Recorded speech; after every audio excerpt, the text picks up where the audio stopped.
Hey guys, welcome back. Today I'm going to show you the step-by-step process how I built this 11 foot by 9 foot feature wall with a 72-inch electric fireplace that I grabbed for less than $300 on Amazon. There's a link below for that. And we're going to walk through the framing out of the walls, moving the outlets, installing the rough-sawn shiplap, and even building this mantle and side shelves with plain pine boards, and we distressed them to look like the 100-year-old timbers. We added a bench for extra seating and storage. And if you've been wanting to tackle a big fireplace like this at a budget, you're going to love this and you're in the right place. So let's jump in.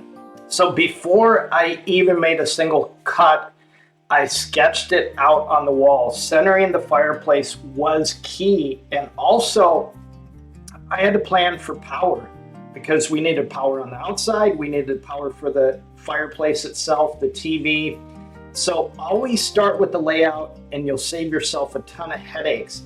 And even a quick tip is to use painter's tape like blue tape and put it on the wall where everything is going to be laid out. So framing the fireplace itself is easier than what it looks like. It's just basically making a box and making a frame to attach the light shiplap to it or whatever type of style siding. It could even be sheetrock. This is not a structural thing that needs to hold up a house or anything like that. All you need is a circular saw, a drill, especially a good level, and a stud finder because you want to make sure you secure it into studs.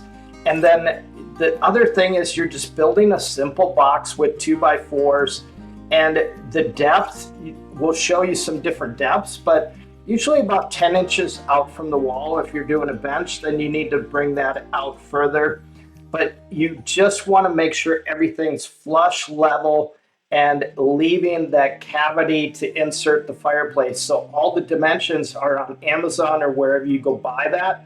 They're all on there, and you can put the TV on the top of the fireplace wall instead of insetting it in like we did.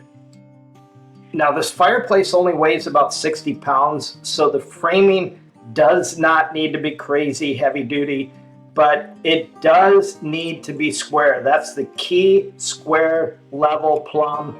When I'm building anything, that's the biggest thing about building anything, is just being square, level, and plumb. And I built it with a 2x4 frame, attached it to the studs on the wall itself, and then left that cavity size perfectly for the unit. And I made it just a little bit bigger than the unit was, so I wouldn't have any gaps on the outside around the fireplace. Hidden, so I moved all the outlets into the new framing and basically made the old receptacles as a junction box for those. If you don't feel comfortable doing electrical work, definitely call a pro. In my case, a few adjustments kept everything neat and safe. I chose rough-sawn shiplap because it instantly gives that old century look without having to spend big on reclaimed wood. So the trick is to stagger your cuts so it doesn't look uniformed. And we have a barn style, ranch style home, so that's why we wanted to do that. So distressing the boards is easier than you think. You just go to your big box store, home improvement store, buy some cheap pine boards or white wood. But once you rough them up with hammers, chains, wire brushes, and then hit them with the stain, they looked hand-hewed beams like they're from the 1800s. So it's really easy to do. We take a torch and burn them so we get the wood grain to pop out really nice. But most importantly, when you're building distressed wood or making that distressed wood, have fun with it. It really is a lot of fun. Doing the side shelves and the bench were very similar to the mantle. We had to distress the woods. We made the side shelves a little bit smaller thickness than the mantle itself, but you could make them exactly the same and it looks like just a cohesive beam. But the key to making the whole wall cohesive is repeating the same distressed pine look across the shelves and the bench. That way everything feels like it belongs together instead of just adding some random pieces. The fireplace insert was less than $300. It came in a couple days. But once it's in the wall, it looks like a luxury feature. The flames were incredible. I researched the heck out of these for like 2 weeks, and it was simple to install. It took about 20 minutes to install. It slid in with secure brackets, and you just simply plug it in. We elected to use a 20 amp circuit for it, and I don't think they draw a lot of power. You could use a 15 amp circuit, but we just elected to do that, just not to have any issues in the future. But consult with your electrician on that. So for some finishing touches, you could add some inexpensive bench cushions, maybe some seasonal items on the mantle for the holidays, some decor to the shelves. But you want to touch it up. We are putting black paint behind the TV because of the white wall, and cleaning the wall a little bit, caulking the seams, putting the baseboard trim back on.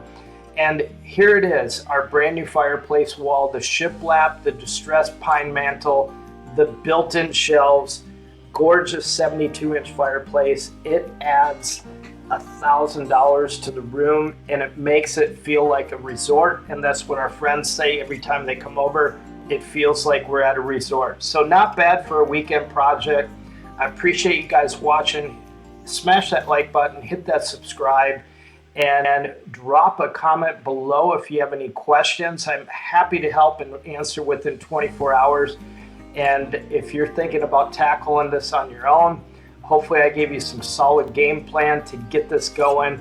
And we look forward to your next DIY project. And ask me anything about a DIY. I built a 6,000 square foot home with my wife, and we did everything ourselves. So I can answer just about any question you have, and look forward to those.